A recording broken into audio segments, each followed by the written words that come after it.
I don't really tell this story much anymore. Not because I'm afraid people won't believe me, but because even thinking about it brings back that same cold, heavy feeling in my chest. This happened about 6 years ago when I was 21. At the time, I was living in a small town just outside Denver, Colorado. I'd recently moved out on my own for the first time.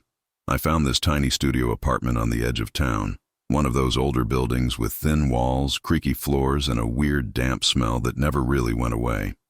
Rent was cheap though, and it was close to my job, so I didn't complain. For the first couple months, everything was normal. But then, small things started happening. Nothing extreme at first, just unsettling. It started with my door.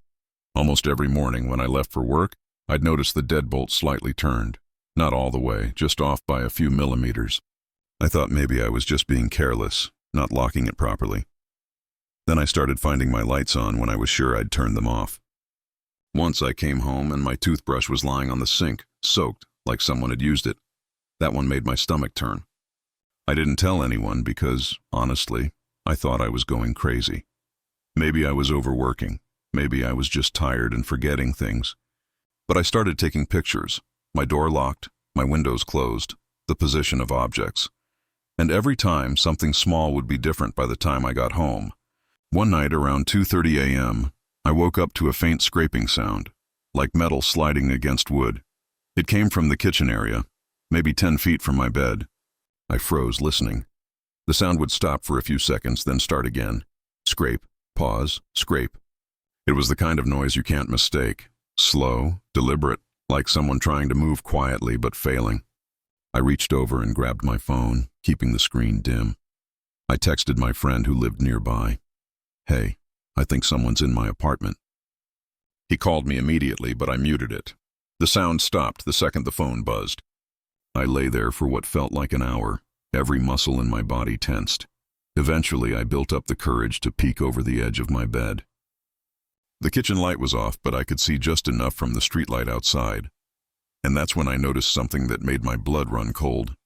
My fridge door was slightly open. I know that sounds harmless, but I always closed it tight because it didn't seal properly and made this annoying humming noise if left open. Someone had opened it. The next day, I bought one of those cheap, motion-activated cameras and set it up facing my living area. It was small, about the size of a lighter, and it sent footage to my phone automatically. That night, I turned off all the lights, locked the door, and even put a chair under the handle.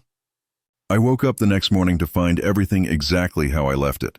I almost convinced myself I'd been paranoid, until I checked the footage. At around 3:17 a.m., the video showed my apartment door slowly opening. The chair under the handle scraped against the floor as it moved. Then, a shadow stepped inside. The figure was tall, maybe 6 feet, wearing dark clothes. He didn't turn on the lights. He just stood there for almost a full minute, completely still, like he was listening.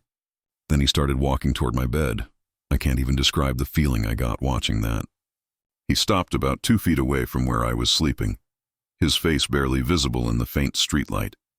He just stared for nearly 30 seconds. Then, just as silently, he turned, opened my fridge, stood there for a bit, and left. The door closed behind him. I called the police immediately.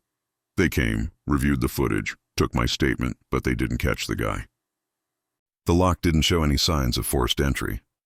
They told me it could have been someone with a master key, maybe a former tenant or maintenance worker. I didn't sleep for the next 2 nights.